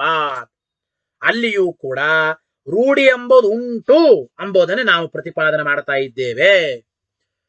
ಪಂಕಜ ಶಬ್ದದಲ್ಲಿ ಆಗಲಿ, ಸಿಂಹ ಶಬ್ದದಲ್ಲಿ ಆಗಲಿ, ಮಂಚಾಕ್ರೋಶಂತಿ ಎಂಬಲ್ಲಿ ಆಗಲಿ ರೂಢಿ ಇದ್ದೇ ಇದೆ ಅಂದ್ರು. ಅಂದ್ರೆ ಬೇರೆ ವೃತ್ತಿಗಳಕ್ಕಿಂತಲೂ ಕೂಡ ಶೀಘ್ರ ಪ್ರತಿಪಾದಕತ್ವ ಎಂಬ ರೂಢಿಯೇ ಇದೆ. ಶೀಘ್ರ ಪ್ರತಿಪಾದಕತ್ವ ಅಂದ್ರೆ ಪಂಕಜ ಅಂದ್ರೆ ಕಮಲ. ಪಂಕಜ ಅಂದಾಕ್ಷಣಕ್ಕೆ ಶೀಘ್ರವಾಗಿ ನಮಗೆ ತೋರೋದು ಆ ಕಮಲ ಪುಷ್ಪವೇ. ಅದರಿಂದ ಅಲ್ಲಿ ಕೇವಲ ರೂಢಯೋಗ ಅಂತ ಅನ್ನಬೇಡಿ, ರೂಢಿನೇ ಇದೆ. ರೂಢಿನೇ ಇದೆ. ರೂಢೋಪಚಾರ ಸಿಂಹದಲ್ಲಿಯೂ ಅಷ್ಟೇನೆ ರೂಢಿ ಇದ್ದೇ ಇದೆ ಎಂಬ ಮಾತನ್ನ ತಿಳಿಸಿಕೊಡ್ತಾ ಇದ್ದಾರೆ. ಈ ಸ್ಥಳಗಳಲ್ಲಿಯೂ ಕೂಡ ರೂಢಿ ಇದ್ದೇ ಇದ್ದ ಮೇಲೆ ಸಾಧ್ಯನೂ ಇದೆ. ಬಹುಲಾತಿ ಪ್ರಯೋಗವತ್ವ ಎಂಬ ಹೇತುನೂ ಇದೆ, ಸಾಧ್ಯನೂ ಇದೆ. ಅವುಗಳು ಸಪಕ್ಷವೇ ಆದವು. ಕೊಟ್ಟ ಪಂಕಜ, ಸಿಂಹ ಮತ್ತು ಮಂಚಾಕ್ರೋಶಂತಿ ಮೂರುಗಳು ಕೂಡ ಹೇತು ಸಾಧ್ಯ ಎರಡೂ ಇದೆ ಅಲ್ಲ, ಸಪಕ್ಷವೇ ಆಯಿತು. ಸಪಕ್ಷವೇ ಆದ್ದರಿಂದ ವ್ಯಭಿಚಾರ ಕೊಡ್ಲಿಕ್ಕೆ ಬರಲ್ಲ. ನಹಿ ಪಕ್ಷೇ ಪಕ್ಷ ಸದೃಶೇವಾ ವ್ಯಭಿಚಾರ. ಪಕ್ಷದಲ್ಲಾಗಲಿ ಪಕ್ಷ ಸದೃಶವಾದ ದೃಷ್ಟಾಂತದಲ್ಲಾಗಲಿ ವ್ಯಭಿಚಾರ ಕೊಡ್ಲಿಕ್ಕೆ ಬರಲ್ಲ. ಸಪಕ್ಷ ಅಂದ್ರೆ ದೃಷ್ಟಾಂತನೇ. ಹೇತು ಸಾಧ್ಯಗಳು ಎರಡೂ ಇದೆ, ಆದ್ದರಿಂದ ಸರ್ವಥಾ ವ್ಯಭಿಚಾರಾದಿ ದೋಷಗಳು ಇಲ್ಲ ಎಂಬ ಮಾತನ್ನು ತಿಳಿಸಿಕೊಡ್ತಾ ಇದ್ದಾರೆ. ತತ್ರಾಪಿ ರೂಢಿ ಸದ್ಭಾವೇನ ಸಪಕ್ಷತ್ವ, ಅದು ಸಪಕ್ಷವೇ. ಸಮಾಹಾರ ವೃತ್ತಯೋ ಹಿತಾಹ ಎಂಬ ಮಾತನ್ನು ಅಲ್ಲಿ ತಿಳಿಸಿಕೊಡ್ತಾ ಇದ್ದ ನೋಡಿ. ಗೊತ್ತಾಯ್ತೋ ಇಲ್ಲೋ? ಸಮಾಹಾರ ವೃತ್ತಯೋ ಹಿ ತಾಹ ಅಂತಂಬ ಮಾತನ್ನ ಹೇಳಿದರು. ಅಂದರೆ ಅವಯವ ವೃತ್ತಿ ಇದು ಯೋಗ ಅಂತ ಕರೆಸಿಕೊಳ್ಳಲ್ಪಡ್ತದೆ. ನಿಧಾನವಾಗಿ ತಿಳಿಯಿರಿ. ಶಬ್ದದ ಅವಯವ ವೃತ್ತಿ ಎಂಬುದು ಯೋಗ, ಶಬ್ದದ ಅಖಂಡ ವೃತ್ತಿ ಎಂಬುದು ರೂಢಿ. ಈ ರೂಢಿ ಮುಖ್ಯ ವೃತ್ತಿ, ರೂಢಿನೇ ಮುಖ್ಯ. ಉಪಚಾರಾದಿಗಳು ಇವು ಅಮುಖ್ಯ ವೃತ್ತಿ. ಹಿಂಗಿದೆ. ಈ ವಿರುದ್ಧವಾದ ಎರಡು ವೃತ್ತಿಗಳು ಒಂದೇ ಅರ್ಥದಲ್ಲಿ ಇರೋದಕ್ಕೆ ಹೇಗೆ ಸಾಧ್ಯ ಅಂತ ಮತ್ತೊಂದು ಪ್ರಶ್ನೆ ಮಾಡಬಹುದು. ಅಂದ್ರೆ ರೂಢಿ ಇದು ಮುಖ್ಯವಾದ ವೃತ್ತಿ, ಉಪಚಾರ ಎಂಬುದು ಅಮುಖ್ಯವಾದ ವೃತ್ತಿ. ಎರಡು ರೂಢಿ ಉಪಚಾರ ಎರಡು ವಿರುದ್ಧವಾಯ್ತಲ್ಲ. ಒಂದೇ ಅಯಂ ಸಿಂಹ ಅಂಬೋಲಿ ರೂಢಿ ಉಪಚಾರ ಎರಡೂ ಹೇಗೆ ಹೇಳೋದು ಅಂತ ಅನಬೇಡಿ. ಪಂಕಜ ಶಬ್ದ ಯೋಗ ರೂಢಿ ಎರಡು ವೃತ್ತಿಗಳನ್ನು ಹೊಂದಿದೆ. ರೂಢಿಯಿಂದ ಕಮಲ, ಯೋಗದಿಂದ ಕೆಸರಿಂದ ಹುಟ್ಟೋದು ಎಂಬ ಅರ್ಥ. ಒಟ್ಟು ಪದ್ಮ ಕಮಲ ಎಂಬ ಒಂದೇ ಪದಾರ್ಥದಲ್ಲೇನೆ ಆ ಭಿನ್ನ ಧರ್ಮಗಳ ಮೂಲಕ ವೃತ್ತಿಗಳ ಸಮಾಹಾರ ಇದೆ. ಭಿನ್ನ ಧರ್ಮಗಳ ಮೂಲಕ ವೃತ್ತಿಗಳ ಸಮಾಹಾರ ಇದೆ. ಅಂದರೆ ರೂಢಿಯಿಂದ ಕಮಲ ಎಂಬ ಅರ್ಥ, ಯೌಗಿಕವಾಗಿ ಕೆಸರಿನಲ್ಲಿ ಹುಟ್ಟಿದ್ದು. ಹೀಗೆ ಆ ಭಿನ್ನ ಧರ್ಮಗಳ ಮೂಲಕ ಆ ವೃತ್ತಿಗಳಲ್ಲಿ ರೂಢಿ ಮತ್ತು ಯೋಗ ಎರಡು ವೃತ್ತಿಗಳ ಸಮಾಹಾರ ಸೇರ್ತವೆ. ಎರಡು ವೃತ್ತಿಗಳು ಸಮಾಹಾರ ವೃತ್ತಯೋಹಿ ತಾಹ. ಈ ಎರಡೂ ವೃತ್ತಿಗಳನ್ನು ಸೇರತಕ್ಕಂಥದ್ದು ಸಮಾಹಾರ ವೃತ್ತಿಗಳು ಅಂತ ಅಂದ್ರೆ ಕರೀತಾ ಇದ್ದಾರೆ ಎಂಬ ವಿಚಾರವನ್ನ ಇಲ್ಲಿ ಅಂದ್ರೆ ತಿಳಿಸಿಕೊಡ್ತಾ ಇದ್ದಾರೆ. ಇದಾದ ಮೇಲೆ ಒಂದು ಪ್ರಶ್ನೆ, ವಿಷ್ಣುವಿನಲ್ಲಿ ಅಂತೂ ಬಹಳವಾಗಿ ಮತ್ತು ಅತಿ ಪ್ರಯೋಗ, ಬಹಳವಾಗಿ ಪ್ರಯೋಗ ಅತಿ ಪ್ರಯೋಗ ಅಂದ್ರೆ ಬಹಳವಾಗಿ ವಿವೇಕ ಪೂರ್ವದಿಂದಲೇನೆ ಶಬ್ದಗಳ ಪ್ರಯೋಗ ವಿಷ್ಣುವಿನಲ್ಲಿ ಇರೋದರಿಂದ ಸಕಲ ಶಬ್ದಗಳ ರೂಢ್ಯರ್ಥ ವಿಷ್ಣು ಆಗ್ತಾನೆ ಅಂತ ಇದ್ದೀರಿ. ಆದ್ರೆ ಈ ಹೇತುವಿಗೇನೆ ಅಸಿದ್ಧಿ ದೋಷ ಅಂತ ಮತ್ತೆ ಶಂಕ. ವಿಷ್ಣುವಿನಲ್ಲಿ ಬೇರೆ ಎಲ್ಲ ಶಬ್ದಗಳಿಗೂ ಬಹುಲಾತಿ ಪ್ರಯೋಗ ಎಲ್ಲಿದೆ? ವಿಷ್ಣುವಿನಲ್ಲಿ ಬಹುಲಾತಿ ಪ್ರಯೋಗವತ್ವ ಎಂಬ ಹೇತುನೇ ಇಲ್ಲ. ಅಸಿದ್ಧಿ ದೋಷ, ಸ್ವರೂಪ ಸಿದ್ಧಿ. ನಾನು ಅಸಿದ್ಧ ಎಂ ಹೇತು. ಯಾಕೆ? ಇಂದ್ರಾದಿ ಶಬ್ದಾನಾಂ ಪರಮೇಶ್ವರೇ ಪ್ರಯೋಗಸ್ಯೈವ ಅಭಾವಾತ್. ಇಂದ್ರಾದಿ ಶಬ್ದಗಳಿಗೆ ಪರಮೇಶ್ವರನಲ್ಲಿ ಪ್ರಯೋಗವೇ ಇಲ್ಲ. ಬಹುಲಾತಿ ಪ್ರಯೋಗವತ್ವ ಎಂಬ ಹೇತುನೇ ಇಲ್ಲ ಪಕ್ಷದಲ್ಲಿ. ಅಸಿದ್ಧಿ ದೋಷ ಇತ್ಯತಃ ರೂಢಿ ರೀತಿ. ಅದಕ್ಕೆ ಆಚಾರ್ಯ ಉತ್ತರ ಕೊಟ್ಟರು, ರೂಢಿರಿ ಹಿ ದ್ವಿಧಾ ಮತ. ಹೇಳಿ ಶ್ಲೋಕ, ರೂಢಿರಿ ಹಿ ದ್ವಿಧಾ ಮತ. ಅವಿದ್ವದ್ ವಿದ್ವದಾಪ್ತ್ಯೈವ ಅನ್ಬೇಕದನ್ನ. ಅವಿದ್ವದ್ ವಿದ್ವದಾಪ್ತ್ಯೈವ ಹೇಳಿ, ಅವಿದ್ವದ್ ವಿದ್ವದಾಪ್ತ್ಯೈವ ಅಂತ ನೋಡಿ. ರೂಢಿಯಲ್ಲಿ ಎರಡು ವಿಧವಾಗಿದೆ, ವಿದ್ವದ್ ರೂಢಿ, ಅವಿದ್ವದ್ ರೂಢಿ. ಅಂದ್ರೆ ಜ್ಞಾನಿಗಳು ಪ್ರಯೋಗ ಮಾಡುವ ರೂಢಿ, ಅಜ್ಞಾನಿಗಳು ಪ್ರಯೋಗ ಮಾಡುವ ರೂಢಿ. ವಿದ್ವದ್ ರೂಢಿ, ಅವಿದ್ವದ್ ರೂಢಿ ಅಂತ ಎರಡಿದೆ. ಇಲ್ಲಿ ಪ್ರಶ್ನೆ, ಅತ್ರ ಇಲ್ಲಿ ರೂಢಿ ಅಂದ್ರೆ ರೂಢಿ ಜ್ಞಾಪಕವಾದ ಬಹುಲಾತಿ ಪ್ರಯೋಗ ಅಂತ ಅರ್ಥ. ಲಕ್ಷಣಯ ರೂಢಿ ಎಂಬ ಶಬ್ದಕ್ಕೆ ಲಕ್ಷಣಯ, ರೂಢಿ ಎಂಬ ಶಬ್ದಕ್ಕೇನೆ ಲಕ್ಷಣಯ. ರೂಢಿಗೆ ಜ್ಞಾಪಕವಾದ ಬಹುಲಾತಿ ಪ್ರಯೋಗ, ಬಹಳವಾಗಿ ವಿವೇಕಪೂರ್ವಕವಾಗಿ ಪ್ರಯೋಗ ಮಾಡತಕ್ಕಂಥದ್ದನ್ನ ರೂಢಿ ಅಂತ ಕರೀತಾರೆ. ಲಕ್ಷಣಯ ಅತ್ರ ರೂಢಿ ಇತಿ ರೂಢಿ ಜ್ಞಾಪಕ ಬಹುಲಾತಿ ಪ್ರಯೋಗ ಲಕ್ಷ್ಯತೆ ಅಂದ್ರು. ಇನ್ನು ಆಪ್ತೈವ ಅಂತ, ಆಪ್ತಿ ಅಂದ್ರೆ ಸಂಬಂಧ ಅಂತ ಅಭಿಪ್ರಾಯ. ಆಪ್ತಿ ಅಂದ್ರೆ ಸಂಬಂಧ ಅಂದ್ರೆ ಏನು? ತತ್ರ ಅವಿದ್ವತ್ ಸಂಬಂಧಿನ ಬಹುಲಾತಿ ಪ್ರಯೋಗಸ್ಯ ಅಭಾವೇಪಿ. ಅಂದ್ರೆ ಎಲ್ಲಾ ಶಬ್ದಗಳಿಗೂ ಕೂಡ ವಿಷ್ಣುವಿನಲ್ಲಿ ಅಜ್ಞರೂಢಿ ಇರ್ಲಿಕ್ಕಿಲ್ಲ. ಅಂದ್ರೆ ಅಜ್ಞರು ಬಹಳವಾಗಿ ವಿವೇಕಪೂರ್ವಕವಾಗಿ ಎಲ್ಲ ಶಬ್ದಗಳನ್ನು ವಿಷ್ಣುವಿನಲ್ಲಿ ಪ್ರಯೋಗ ಮಾಡದೇ ಇರಬಹುದು. ಆದರೆ ವಿದ್ವತ್ ಸಂಬಂಧಿನೇ ಭಾವ. ವಿದ್ವತ್ ಸಂಬಂಧಿಯಾದ ರೂಢಿ ಅಂದ್ರೆ ವಿದ್ವತ್ ಸಂಬಂಧಿಯಾದ ಬಹುಲಾತಿ ಪ್ರಯೋಗ ಅವಶ್ಯವಾಗಿ ವಿಷ್ಣುವಿನಲ್ಲಿ ಉಂಟು. ವಿದ್ವತ್ ಸಂಬಂಧಿನೇ ಭಾವ. ಅರ್ಥ ಗೊತ್ತಾಯ್ತಾ? ತತ್ರ ವಿದ್ವದ್ ರೂಢಿ ಅವಿದ್ವದ್ ರೂಢಿ ಎರಡರ ಮಧ್ಯದಲ್ಲಿ ಅವಿದ್ವತ್ ಸಂಬಂಧಿನ ಬಹುಲಾತಿ ಪ್ರಯೋಗಸ್ಯ, ಅಜ್ಞಾನಿಗಳು ಮಾಡುವ ಬಹುಲಾತಿ ಪ್ರಯೋಗ ಎಂಬುದು ಅಭಾವೇಪಿ ವಿಷ್ಣುವಿನಲ್ಲಿ ಇಲ್ಲ. ಆದ್ರೆ ವಿದ್ವತ್ ಸಂಬಂಧಿನ ಭಾವ, ವಿದ್ವತ್ ಸಂಬಂಧಿಯಾದ ರೂಢಿ ಎಂಬುದು ವಿಷ್ಣುವಿನಲ್ಲಿ ಉಂಟು. ಆದ್ರಿಂದ ನ ಅಸಿದ್ಧಿ ಇತಿ ಭಾವ. ಆದ್ರಿಂದ ಬಹುಲಾತಿ ಪ್ರಯೋಗ ಎಂಬುದು ವಿಷ್ಣುವಿನಲ್ಲಿ ಇಲ್ಲ ಅಂತ ಅನಬೇಡಿ. ವಿದ್ವತ್ ಸಂಬಂಧಿಯಾದ ಬಹುಲಾತಿ ಪ್ರಯೋಗವತ್ವ ಎಂಬ ಹೇತು ಅವಶ್ಯವಾಗಿ ವಿಷ್ಣುವಿನಲ್ಲಿ ಉಂಟು. ಸ್ವರೂಪಾಸಿದ್ಧಿ ದೋಷ ಇಲ್ಲ, ಹೇತುವಿಗೆ ಅಸಿದ್ಧಿ ದೋಷ ಇಲ್ಲ.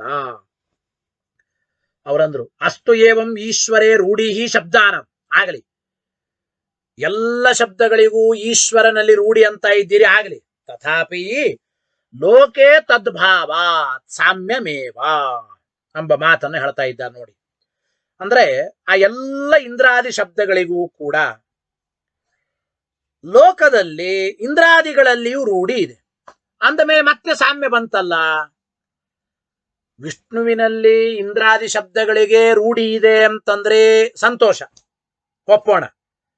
ವಿಷ್ಣುವಿನಲ್ಲಿ ಹೇಗೆ ಇಂದ್ರಾದಿ ಶಬ್ದಗಳಿಗೆ ರೂಢಿ ಇದೆ, ಅದೇ ರೀತಿ ಲೋಕದಲ್ಲಿಯೂ ಕೂಡ ತದ್ಭಾವ. ಅಂದರೆ ಈ ಪುರಂದರ ಮೊದಲಾದವರಲ್ಲಿಯೂ ಕೂಡ ಇಂದ್ರಾದಿ ಶಬ್ದಗಳ ರೂಢಿ ಇದೆ. ತತಶ್ಚ ಹರೇರೇವ ಮುಖ್ಯವಾಚ್ಯ ಇತಿ ನ ಉಪಪದ್ಯತೆ. ಮತ್ತೆ ಶ್ರೀಹರಿಯೇ ಆ ಶಬ್ದದ ಮುಖ್ಯವಾಚ್ಯನಾದ ವಸ್ತು ಅಂತ ಹೇಗೆ ಹೇಳ್ತೀರಿ? ರೂಢಿ ಎಂಬುದು ವಿಷ್ಣುವಿನಲ್ಲಿಯೂ ಉಂಟು ಇಂದ್ರಾದಿ ಶಬ್ದಗಳಿಗೆ, ಪುರಂದರನಲ್ಲಿಯೂ ಕೂಡ ಇಂದ್ರಾದಿ ಶಬ್ದಗಳ ರೂಢಿ ಇದೆ. ವಿಷ್ಣು ಮಾತ್ರ ಇಂದ್ರ ಶಬ್ದದಿಂದ ಮುಖ್ಯ ವೃತ್ಯ ವಾಚ್ಯನಾದವನು ಅಂತ ಹೇಗೆ ಹೇಳೋದು? ತತಶ್ಚ ಹರಿರೇವ ಮುಖ್ಯವಾಚ್ಯ ಇತಿ ನ ಉಪಪದ್ಯತೆ. ಹರಿನೇ ಸಕಲ ಶಬ್ದಗಳಿಂದ ಮುಖ್ಯವಾಚ್ಯನಾಗಿದ್ದಾನೆಂಬುದು ಕೂಡಲ್ಲ. ಇತ್ಯತಃ ಆಹ ಮುಖ್ಯೇತಿ. ಅದನ್ನ ಹೇಳ್ತಾ ಇದ್ದಾರೆ ಆಚಾರ್ಯರು ಮುಂದಿನ ಅನುವ್ಯಾಖ್ಯಾನ ಶ್ಲೋಕದಲ್ಲಿ. ಮುಖ್ಯ ಹಿ ವಿದುಷಾಂ ತುಸಾ, ಮುಖ್ಯ ಹಿ ವಿದುಷಾಂ ತುಸಾ. ನೋಡಿ, ವಿದ್ವತ್ ರೂಢಿ ವಿಷ್ಣುವಿನಲ್ಲಿ ಇರಲಿ, ಬೇರೆ ರೂಢಿನೂ ಬೇರೆ ಕಡೆ ಅದಲ್ಲ ಅಂತ ಪ್ರಶ್ನೆ ಬಂತಲ್ವಾ? ಅದಕ್ಕೆ ಹೇಳಿದ್ರು, ಏನು ಆ ವಿದ್ವಜ್ಜನರ ರೂಢಿ ಇದೆ ಶಬ್ದಗಳಿಗೆ ವಿಷ್ಣುವಿನಲ್ಲಿ, ಆ ರೂಢಿನೇ ಮುಖ್ಯ ಅಂತ. ಅಂದ್ರೆ ಸ ವಿದ್ವದ್ರೂಢಿರೇವ, ಅಂದ್ರೆ ವಿದುಷಾಂಸ ವಿದ್ವಾಂಸರು ಪ್ರಯೋಗ ಮಾಡುವ ಆ ರೂಢಿನೇ ಮುಖ್ಯಾಹಿ ಮುಖ್ಯವಾಗಿದೆ ಅಂತ ಅಭಿಪ್ರಾಯ ಬರೀತಾರ. ವಿದುಷಾಂ ಬಹುಲಾತಿ ಪ್ರಯೋಗಾನುಮಿತಾ ಸಾ ರೂಢಿ. ವಿದುಷಾಂ ಜ್ಞಾನಿಗಳ ವಿದ್ವಾಂಸರ ಬಹುಲಾತಿ ಪ್ರಯೋಗದಿಂದ ಅನುಮಿತವಾದ ಏನು ರೂಢಿ ಉಂಟೋ ಆ ರೂಢಿನೇ ಮುಖ್ಯ. ಯಾವ ಕಾರಣ ಮುಖ್ಯವಾಗಿದೆಯೋ ತಸ್ಮಾತ್ ಆ ಕಾರಣ ನ ಸಾಮ್ಯಂ, ಸರ್ವಥಾ ಸಾಮ್ಯ ಇಲ್ಲ ಅಂತ ಅಭಿಪ್ರಾಯ. ಅಂದ್ರೆ ಜ್ಞಾನಿಗಳ ಬಹುಲಾತಿ ಪ್ರಯೋಗದಿಂದ ಅನುಮಿತವಾದ ರೂಢಿನೇ ಮುಖ್ಯ ರೂಢಿ. ಅಂತಹ ಮುಖ್ಯ ರೂಢಿ ಎಂಬುದು ಪುರಂದರ ಮೊದಲಾದವುಗಳಲ್ಲಿ ಇಲ್ಲ. ಬರೇ ರೂಢಿ ಇರಬಹುದು, ಅದು ಕೇವಲ ರೂಢಿ. ಆದರೆ ವಿದುಷಾಂ ಬಹುಲಾತಿ ಪ್ರಯೋಗ ಎಂಬ ಅನುಮಿತವಾದ ರೂಢಿ ಎಂಬುದು ಬೇರೆಯವರಲ್ಲಿ ಇಲ್ಲ, ವಿಷ್ಣುವಿನಲ್ಲಿ ಮಾತ್ರ ಉಂಟು. ಆದ್ದರಿಂದ ವಿಷ್ಣುವಿನಲ್ಲೇನೆ ಆ ಶಬ್ದಗಳ ವಿಷ್ಣುವೇ ಆ ಶಬ್ದಗಳ ಮುಖ್ಯಾರ್ಥ ಅಂತ ನಾವು ಚಿಂತನೆ ಮಾಡಬೇಕು. ಕಥಂ ಮುಖ್ಯತ್ವಂ ಇತ್ಯತಃ ವಿದ್ವದಿತಿ. ಇಲ್ಲ ವಿದ್ವಾಂಸರ ರೂಢಿನೇ ಮುಖ್ಯವಾದ ರೂಢಿ ಅಂತ ಹೇಗಂತೀರಿ? ಗೊತ್ತಾಯ್ತೋ ಇಲ್ಲೋ? ವಿದ್ವದ್ರೂಢಿನೇ ಮುಖ್ಯವಾದದ್ದು ಅಂತ ಅಂಬೋದು ಹೇಗೆ ಅಂದ್ರೆ ಅದಕ್ಕೆ ಮುಂದಿನ ಅನುವ್ಯಾಖ್ಯಾನ ಶ್ಲೋಕದಿಂದ ಉತ್ತರ ಕೊಡ್ತಾ ಇದ್ದಾರೆ. ವಿದ್ವದ್ರೂಢಿರ್ ವೈದಿಕ ಸ್ಯಾತ್ ಶ್ಲೋಕ ಹೇಳಿ. ವಿದ್ವದ್ರೂಢಿರ್ ವೈದಿಕ ಸ್ಯಾತ್ ಸಾಯೋಗಾದೇವ ಲಭ್ಯತೆ. ನೋಡಿ, ಈ ವೈದಿಕವಾದ ವಿದ್ವದ್ರೂಢಿರೇವ, ಆ ವಿದ್ವದ್ರೂಢಿನೇ ಸಾ ಅದು ಯೋಗಾದೇವ ಲಭ್ಯತೆ, ಅದು ಯೋಗದಿಂದಲೇ ನಮಗೆ ದೊರೆಯುತ್ತಾ ಇದೆ, ಸ್ಪಷ್ಟವಾಗುತ್ತಾ ಇದೆ ಅಂತ ಅಭಿಪ್ರಾಯ. ಏನು ಮುಖ್ಯ ಅಂದ್ರೆ ವಿದ್ವದ್ರೂಢಿನೇ ಯಾಕೆ ಮುಖ್ಯ ಅಂದ್ರೆ ವಿದ್ವದ್ರೂಢಿ ಇದು ವೈದಿಕವಾದದ್ದು. ವೈದಿಕವಾದ ಈ ವಿದ್ವದ್ರೂಢಿ ಎಂಬುದು ಯೋಗದಿಂದಲೇನೆ ನಮಗೆ ಸ್ಪಷ್ಟವಾಗುತ್ತಾ ಇದೆ ಅಂತ ಅಭಿಪ್ರಾಯ. ಅಂದ್ರೆ ಏನು? ವೈದಿಕ ಬಹುಲ ಪ್ರಯೋಗಾನುಮಿತಾ ಹಿ ವಿದ್ವದ್ರೂಢಿ ಇತ್ಯುಚ್ಯತೆ.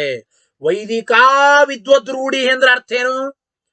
ವೇದೋಕ್ತವಾದ ಬಹುಲಾತಿ ಪ್ರಯೋಗದಿಂದ ಅನುಮಾನ ಮಾಡಲ್ಪಟ್ಟ ವೈದಿಕ ಬಹುಲ ಪ್ರಯೋಗಾನುಮಿತ ಅಂದ್ರೇನು? ವೈದಿಕವಾದ ಬಹಳವಾಗಿ ವಿವೇಕಪೂರ್ವಕವಾಗಿ ವೈದಿಕ ಬಹುಲಾತಿ ಪ್ರಯೋಗದಿಂದ ಅನುಮಿತವಾದ ಅನುಮಾನ ಮಾಡಲ್ಪಟ್ಟ ವಿದ್ವದ್ರೂಢಿ. ಈ ವಿದ್ವದ್ರೂಢಿ ಎಂಬುದು ಯೋಗಾದೇವ ಲಭ್ಯತೆ. ಸಾಚ ಯೋಗಾದೇವ ಲಭ್ಯತೆ. ಸಾಚ ಅಂದ್ರೇನು? ಲೌಕಿಕ ಮಾತ್ರ ಪ್ರಯೋಗಾನುಮಿತಾಯಾ ಮುಖ್ಯ ಸ್ಫುಟಮೇವ ಇತಿ. ಲೌಕಿಕ ಪ್ರಯೋಗದಕ್ಕಿಂತಲೂ ಕೂಡ ಅಂದ್ರೆ ಲೌಕಿಕ ಪ್ರಯೋಗದಿಂದ ಅನುಮಿತವಾದದ್ದಕ್ಕಿಂತಲೂ ಅದು ಮುಖ್ಯವಾದ ರೂಢಿ. ಅಂದ್ರೆ ಲೌಕಿಕರ ಪ್ರಯೋಗದಿಂದ ಅನುಮಾನ ಮಾಡಲ್ಪಟ್ಟ ರೂಢಿಗಿಂತಲೂ ವಿದ್ವಾಂಸರ ರೂಢಿ ಎಂಬುದು ಅದು ಅತ್ಯಂತ ಮುಖ್ಯವಾದದ್ದು ಎಂಬ ವಿಚಾರ ಇದು ಅತಿ ಸ್ಪಷ್ಟವಾಗಿದೆ ಎಂಬ ಮಾತನ್ನು ತಿಳಿಸಿಕೊಡ್ತಾ ಇದ್ದ. ಇಲ್ಲಿ ಮಧ್ಯದಲ್ಲಿ ಒಂದು ವ್ಯಾಕರಣ ಪ್ರಶ್ನೆ ವಿಚಾರ. ನಾನು ವೈದಿಕ ಇತಿ ಕಥಂ, ವೈದಿಕ ಅಂತ ಹೇಗೆ ಇಲ್ಲಿ ಶಬ್ದ ಪ್ರಯೋಗ ಆಯಿತು ಅಂತ. ಯಾಕೆ ಅಂದ್ರೆ ಟಿಡ್ ಢಾಣಣೈ ಅಂತ ಒಂದು ಸೂತ್ರ ಬರ್ತದೆ ವ್ಯಾಕರಣ ಸೂತ್ರದಲ್ಲಿ. ಟಿಡ್ ಢಾಣಣೈ ಅಂತ ಹೇಳಿ ಪೂರ್ಣ ಸೂತ್ರ ಇದೆ ದೊಡ್ಡದಾಗಿ. ಟಿಡ್ಢಾಣೈ ಅಂತ ಹೇಳಿ ಸೂತ್ರದಿಂದ ಜ್ಞೀಪ ಬರಬೇಕಾಗಿತ್ತು. ಜ್ಞೀಪ ಬಂದು ಅಲ್ಲಿ ಹೇಳುವಾಗ ವೈದಿಕಿ ಅಂತ ಅಲ್ಲ, ಜ್ಞೀಪ ಬಂದು ವೈದಿಕ ಅಂತ ಹೇಗೆ ಆಕಾರವಾಯಿತು? ಜ್ಞೀಪ ಬರಬೇಕಾಗಿತ್ತಲ್ಲ ಅಂತ ಪ್ರಶ್ನೆ. ನೋಡಿ, ಅಲ್ಲಿ ಹೇಳುವಾಗ ಟಿಡ್ಢಾಣೈ ಇತ್ಯಾದಿನ ಜ್ಞಿಪಾ ಭವಿತವ್ಯಂ, ಜ್ಞೀ ಪ್ರತ್ಯಯ ಬರಬೇಕಾಗಿತ್ತಲ್ಲ ಅಂದ್ರೆ ಮೈವಂ. ಹಾಗೆ ತಿಳ್ಕೋಬೇಡಿ ಅಂದ್ರು ಟೀಕಾರಾಯರು. ಪರಮ ವೈದಿಕತ್ವ ಖ್ಯಾಪನಾರ್ಥತ್ವ, ಶ್ರೀಮದಾಚಾರ್ಯರು ತಾವು ಅನುವ್ಯಾಖ್ಯಾನಕಾರರು ನಾವು ಪರಮ ವೈದಿಕರು ಅಂತ ಸೂಚನೆ ಮಾಡುವ ಸಲುವಾಗಿ ಅಗ್ನಿ ಪ್ರತ್ಯಯವನ ತರದೇನೆ ವೈದಿಕ ಅಂತೇನೆ ಪ್ರಯೋಗ ಮಾಡಿದ್ದಾರೆ. ವೈದಿಕ ಪ್ರಯೋಗದ ಮೇಲೆ ಪ್ರಶ್ನೆ ಇರಲ್ರಿ. ಶ್ರೀಮದ್ ಆಚಾರ್ಯರು ತಾವು ಪರಮ ವೈದಿಕರು ಅಂತ ಸೂಚನೆ ಮಾಡುವುದಕ್ಕಾಗಿ ಅದು ಜ್ಞೀಪ ಬರದೇನೆ ವೈದಿಕ ಅಂತೆ ಶಬ್ದವಾಗಿದೆ. ಒಂದು ರೀತಿ ವ್ಯಾಖ್ಯಾನ. ಅಥವಾ ಎರಡನೇ ರೀತಿ, ವೈದಿಕಾ ಪ್ರಯೋಗಾ ಅಸ್ಯಾಂ ಸಂತಿ ಜ್ಞಾಪಕಾ ಇತಿ ಅರ್ಷಾದಿಭ್ಯೋ ಅಚ ಇತ್ಯಚಿಕೃತೆ ವೈದಿಕ ಇತಿ ಭವತಿ. ಎರಡನೇದಾಗಿಯೂ ಕೂಡ ಉತ್ತರವನ್ನ ಹೇಳ್ತಾ ಇದ್ದಾರೆ. ಏನು ಅಂದ್ರೆ ವೈದಿಕ ಪ್ರಯೋಗಗಳು ಜ್ಞಾಪಕವಾಗಿ ಈ ವಿಷಯದಲ್ಲಿ ಇವೆ. ಅಂದ್ರೆ ವಿದ್ವದ್ರೂಢಿನೇ ಮುಖ್ಯವಾದದ್ದು ಎಂಬ ವಿಚಾರದಲ್ಲಿ, ಜೊತೆಗೆ ಈ ವಿಷಯದಲ್ಲಿ ವೈದಿಕ ಪ್ರಯೋಗಗಳೇ ಜ್ಞಾಪಕವಾಗಿ ಉಂಟು. ವಿದ್ವದ್ರೂಢಿನೇ ಮುಖ್ಯ ಎಂಬ ವಿಚಾರದಲ್ಲಿ ವೈದಿಕ ಪ್ರಯೋಗಗಳೇ ಜ್ಞಾಪಕ ಅಂತ ತಿಳಿಸೋದಕ್ಕಾಗಿ ಈ ಅರ್ಥದಲ್ಲಿ ಅರ್ಷಾದಿಭ್ಯೋ ಅಚ್ ಅಂತ ಹೇಳಿ ಅಚ್ ಪ್ರತ್ಯಯ ಸೇರಿ ಅದು ವೈದಿಕ ಅಂತಾಗಿದೆ ಅಂತ ಎರಡನೇ ರೀತಿ. ಅಚ್ ಪ್ರತ್ಯಯ ಸೇರಿದಾಗ ವೈದಿಕ ಅಂತಾಗಿದೆ ಎರಡನೇ ರೀತಿ ಉತ್ತರ. ಮೂರನೇದಾಗಿ ಯದ್ವಾ ವೈದಿಕಾನಾಂ ಪುರುಷಾಣಾಂ ಆಸ್ಯಾದಿತಿ ತತ್ಪ್ರಯೋಗಾತ್ ಸಿದ್ಧ ಇತಿ ಇನ್ನೊಂದು ಮಾತನ್ನು ಹೇಳ್ತಾ ಇದ್ದಾರೆ. ಮೂರನೇದಾಗಿ ಏನ್ ಅರ್ಥ ಮಾಡಿಕೊಳ್ಬೇಕಂದ್ರೆ ಅಂದ್ರೆ ವೈದಿಕಾನಾಂ ಪುರುಷಾಣಾಂ ಆಸ್ಯಾತ್, ವೈದಿಕ ಪುರುಷರ ಬಾಯಿಂದ ಹೊರಹೊಮ್ಮಿದ ಅಂತ ಅಭಿಪ್ರಾಯ. ವೈದಿಕ ಪುರುಷರ ಬಾಯಿಂದ ಹೊರಹೊಮ್ಮಿದ್ದು ಅಂತಂದರೆ ವೈದಿಕ ಪುರುಷರ ಪ್ರಯೋಗದಿಂದ ಸಿದ್ಧವಾದದ್ದು. ವೈದಿಕಾ ವಿದ್ವದ್ರೂಢಿ, ವೈದಿಕರ ಮುಖದಿಂದ ಬಂದ ಪ್ರಯೋಗದಿಂದ ಸಿದ್ಧವಾದ ವಿದ್ವದ್ರೂಢಿನೇ ಇದು ಮುಖ್ಯ ಎಂಬ ಯೋಗಾದೇವ ಲಭ್ಯತೆ. ಯೋಗದಿಂದಲೇ ಇದು ಸಿದ್ಧವಾಗುತ್ತಾ ಇದೆ ಎಂಬ ಅರ್ಥವನ್ನು ಕೂಡ ನಾವು ಚಿಂತನೆ ಮಾಡಬಹುದು. ತತ್ ಪ್ರಯೋಗಾತ್ ಸಿದ್ಧ ಇತಿ ಹೇತ್ವಂತರ ಮಹಾಸಾ ಇತಿ ಸಾಯೋಗಾದೇವ ಲಭ್ಯತೆ. ವಿದ್ವದ್ರೂಢಿನೇ ಮುಖ್ಯ ಎಂಬುದಕ್ಕೆ ಇನ್ನೊಂದು ಕಾರಣವನ್ನು ಕೂಡ ಹೇಳ್ತಾ ಇದ್ದಾರೆ. ಹೇತ್ವಂತರ ಮಹಾಸಾ ಇತಿ ಅಂದ್ರೆ ವಿದ್ವದ್ರೂಢಿನೇ ಮುಖ್ಯ ಎಂಬುದಕ್ಕೆ ಇನ್ನೊಂದು ಕಾರಣ ಏನು ಅಂತಂದ್ರೆ ಯೋಗಾತ್. ಯೋಗಾತ್ ಅಂಬೋಲ್ ನೋಡಿ, ಲೆಬ್ಲೋಪನಿಮಿತ್ತ ಪಂಚಮಿ ಅಂತ ಹೇಳಿ, ಲೆಬ್ಲೋಪನಿಮಿತ್ತ ಪಂಚಮಿ ಅರ್ಥ ಏನು? ಯತಃ ಯಾವ ಕಾರಣ ಸ ಅಂದ್ರೆ ಆ ವಿದ್ವದ್ರೂಢಿಯು ಯೋಗಂ ಅವಿಹಾಯೈವ ಉಪಲಭ್ಯತೆ, ಯೋಗವನ್ನ ಬಿಡದೇನೆ ಅದು ಗೊತ್ತಾಗುತ್ತಾ ಇದೆ ಅಂತ ಅಭಿಪ್ರಾಯ.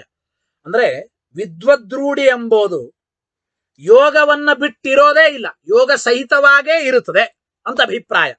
ಯೋಗಂ ಅವಿಹಾಯೈವ ವಿದ್ವದ್ರೂಢಿ ಅಸ್ತಿ ತಸ್ಮಾತ್ ಕಾರಣಾತ್ ವಿದ್ವದ್ರೂಢಿರೇವ ಮುಖ್ಯ ಎಂಬ ಅಭಿಪ್ರಾಯವನ್ನ. ವಿದ್ವದ್ರೂಢಿನೇ ಯಾಕೆ ಮುಖ್ಯ ಅಂದ್ರೆ ವಿದ್ವದ್ರೂಢಿ ಯೌಗಿಕಾರ್ಥವನ್ನು ಬಿಟ್ಟಿರೋದೇ ಇಲ್ಲ, ಯೋಗಂ ಅವಿಹಾಯೈವ ವರ್ತತೆ. ಆದ್ದರಿಂದ ಆ ವಿದ್ವದ್ರೂಢಿನೇ ಮುಖ್ಯ. ಅಂದ್ರೆ ಕೇವಲ ನತು ಅವಿದ್ವದ್ ಅಂದ್ರೆ ಅವಿದ್ವದ್ರೂಢಿವತ ಸಂಕೇತ ತುಲ್ಯ. ವಿದ್ವಾಂಸರ ರೂಢಿ ಕೇವಲ ಏನೋ ಸುಮ್ಮನೆ ಹಿಂಗೆ ರೂಢಿಯಿಂದ ಕರೆದಿದ್ದಾರೆ. ಈಗ ಅಜ್ಞ ಜನರು ಘಟವನ್ನು ಘಟ ಅಂತ ಯಾಕೆ ಕರೀತಾರೆ? ಏನೋ ಸುಮ್ಮನೆ ರೂಢಿ ಬಂದಿದೆ, ಕೇವಲ ಸಂಜ್ಞಾ ಮಾತ್ರ, ಹೆಸರು ಮಾತ್ರ ಇಟ್ಟಿರ್ತಾರೆ. ಹಾಗೆ ವಿದ್ವಾಂಸರ ರೂಢಿ ಕೇವಲ ಸಂಕೇತ ಮಾತ್ರ ಅಲ್ಲ, ವಿದ್ವಾಂಸರ ರೂಢಿ ಎಂಬುದು ಇದು ಯೋಗ ಸಹಿತವಾಗೇ ಇರುತ್ತದೆ ಎಂಬುದನ್ನು ಸೂಚನೆ ಮಾಡೋದಕ್ಕಾಗಿ ಸಾ ಯೋಗಾತ್ ಲಬ್ಲೋಪ ನಿಮಿತ್ತ ಪಂಚಮಿ ಎಂಬ ಮಾತಿನಿಂದ ಅಲ್ಲಿ ತಿಳಿಸಿಕೊಡ್ತಾ ಇದ್ದಾರೆ. ಅದನ್ನತು ಅವಿದ್ವದ್ರೂಢಿವತ ಸಂಕೇತ ತುಲ್ಯ ಅಥೋಪಿ ಸಾ ಮುಖ್ಯ. ಆದ್ದರಿಂದಲೂ ಕೂಡ ವಿದ್ವದ್ರೂಢಿ ಎಂಬುದು ಅತ್ಯಂತ ಮುಖ್ಯವಾಗಿದೆ ಎಂಬ ವಿಚಾರವನ್ನ ಅಲ್ಲಿ ತಿಳಿಸಿಕೊಡ್ತಾ ಇದ್ದಾರೆ. ಮುಂದೇನಾಯ್ತು, ಕೊನೆಗೆ ಉಪಸಂಹಾರ ಮಾಡ್ತಾರೆ ಈ ಅಧಿಕರಣದ ಕೊನೆಗೆ ನೋಡಿ. ತತಕ್ಕಿಂ ಇತ್ಯತ ತಸ್ಮಾದಿತಿ ತಸ್ಮಾತ್ ಮುಖ್ಯಾರ್ಥತಾ ವಿಷ್ಣೋ. ಶ್ಲೋಕ ಹೇಳಿ, ತಸ್ಮಾತ್ ಮುಖ್ಯಾರ್ಥತಾ ವಿಷ್ಣೋ. ಆದ್ದರಿಂದ ಶಬ್ದಗಳ ಮುಖ್ಯಾರ್ಥ ವಿಷ್ಣುವೇ ಆಗಿದ್ದಾನೆ. ಶಬ್ದಗಳ ಮುಖ್ಯಾರ್ಥ ಅವನು ವಿಷ್ಣುವೇ.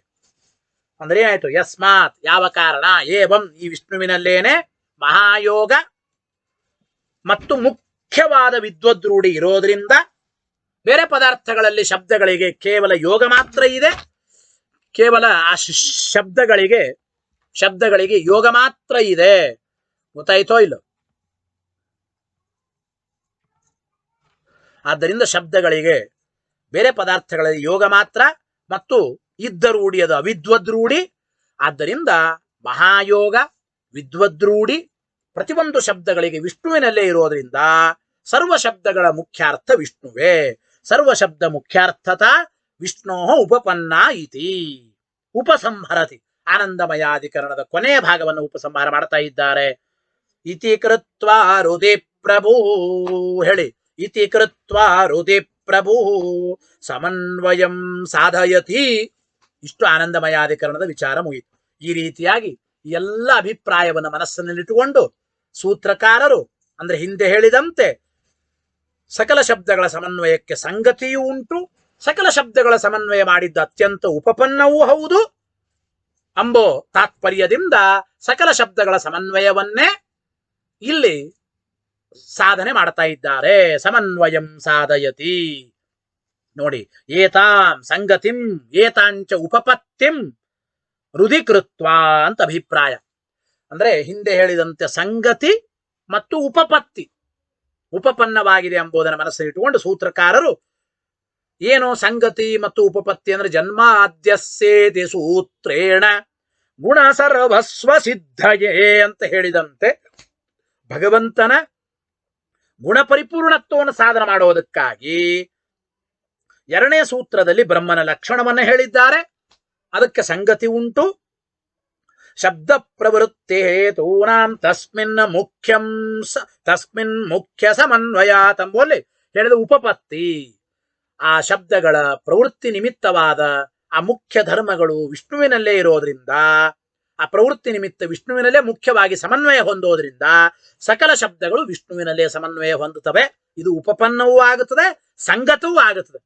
ಆದ್ರಿಂದ ಇತಿ ಹೃದೀಕೃತ್ವ ಸೂತ್ರಕಾರಾದ ವೇದವ್ಯಾಸ ದೇವರು ಆನಂದಮಯೋಭ್ಯಾಸಾತ್ ಇತ್ಯಶೇಷ ಆನಂದಮಯೋಭ್ಯಾಸಾತ್ ಎಂಬ ಈ ಒಂದು ಸೂತ್ರದಿಂದ ಆನಂದಮಯಾಧಿಕರಣದಲ್ಲಿ ಸಮಸ್ತವಾದ ಗುಣಿ ಸಾಮಾನ್ಯ ವಾಚಕಾದಿ ಶಬ್ದಾನ, ಗುಣಿ ಸಾಮಾನ್ಯ ವಾಚಕವಾದ ಶಬ್ದಗಳು, ಗುಣಸಾಮಾನ್ಯ ವಾಚಕವಾದ ಶಬ್ದಗಳು, ಅಧ್ಯಾತ್ಮಕತ ಶಬ್ದಗಳು, ಅಧಿಭೂತಗತ ಶಬ್ದಗಳು, ಅನ್ನಾದಿ ಶಬ್ದಗಳು, ಎಲ್ಲ ಶಬ್ದಗಳು ಮುಖ್ಯಯ ವೃತ್ಯ ಹರವು ಸಮನ್ವಯಂ ಸಾಧಯತಿ. ಮುಖ್ಯ ವೃತ್ತಿಯಿಂದ ಸಕಲ ಶಬ್ದಗಳ ಸಮನ್ವಯ ವಿಷ್ಣುವಿನಲ್ಲೇ ಎಂಬುದನ್ನು ಸೂತ್ರಕಾರರು ಸಮನ್ವಯ ಮಾಡ್ತಾ ಇದ್ದಾರೆ. ಅತಃ ಯುಕ್ತಮೇವ ಏತದ್ ವ್ಯಾಖ್ಯಾನಂ. ಆದ್ರಿಂದ ಶ್ರೀಮದ್ ಆಚಾರ್ಯರು ಮಾಡಿರತಕ್ಕಂಥ ವ್ಯಾಖ್ಯಾನ ಅದು ಅತ್ಯಂತ ಯುಕ್ತವಾದದ್ದು ಎಂಬ ಮಾತನ್ನ ಇಲ್ಲಿ ತಿಳಿಸಿಕೊಡ್ತಾ ಇದ್ದಾರೆ. ಗೊತ್ತಾಯ್ತೋ ಇಲ್ಲೋ?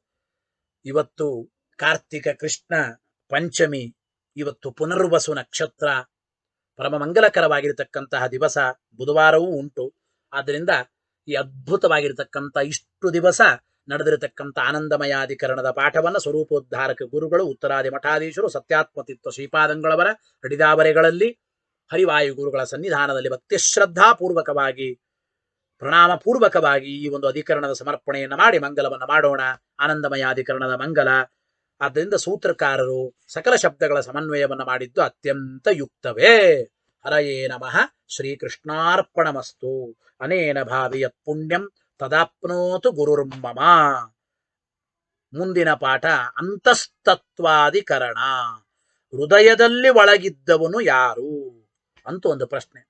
ಹೃದಯಾಂತಸ್ಥನಾದವನು ವಿಷ್ಣುವೋ ಬೇರೆಯವರೋ, ಹೃದಯಾಂತಸ್ಥನಾದವನು ವಿಷ್ಣುವೇ ಎಂಬ ವಿಚಾರವನ್ನು ಮುಂದೆ ಅಂತಸ್ಥತ್ವಾಧಿಕರಣದಲ್ಲಿ ಹೇಳ್ತಾ ಇದ್ದಾರೆ. ಆ ವಿಚಾರವನ್ನು ಮತ್ತೆ ಮುಂದಿನ ಪಾಠದಲ್ಲಿ ತಿಳಿಯೋಣ. ನಾಳೆ ಒಂದು ದಿನ ನಮ್ಮ ಪಾಠ ಇರೋದಿಲ್ಲ. ಮುಂದೆ ಸಪ್ತಮಿ ದಿವಸ ವಿಶೇಷವಾಗಿ ಅಂದರೆ 26ನೇ ತಾರೀಕು ಮುಂದಿನ ಅಂತಸ್ಥತ್ವಾಧಿಕರಣದ ಪಾಠವನ್ನು ಆರಂಭ ಮಾಡೋಣ. ನಾಳೆ ಒಂದು ದಿನ ಮಾತ್ರ ನಮ್ಮ ಪಾಠ ಇರೋದಿಲ್ಲ. ನಿಮಗೆ ತಿಳಿದವರಿಗೆ ಎಲ್ಲರಿಗೂ ಹೇಳಿ ಅಂತ ಹೇಳ್ತಾ ಆನಂದಮಯಾಧಿಕರಣವನ್ನ ಕೃಷ್ಣಾರ್ಪಣ ಹೇಳೋಣ. ಹರಯೇ ನಮಃ. ಶ್ರೀಕೃಷ್ಣಾರ್ಪಣಮಸ್ತು. ಅನೇನ ಭಾವಿಯತ್ ಪುಣ್ಯಂ ತದಾಪ್ನೋತು ಗುರುರ್ಮಮ. ಮಧ್ವೇಶಾರ್ಪಣಮಸ್ತು.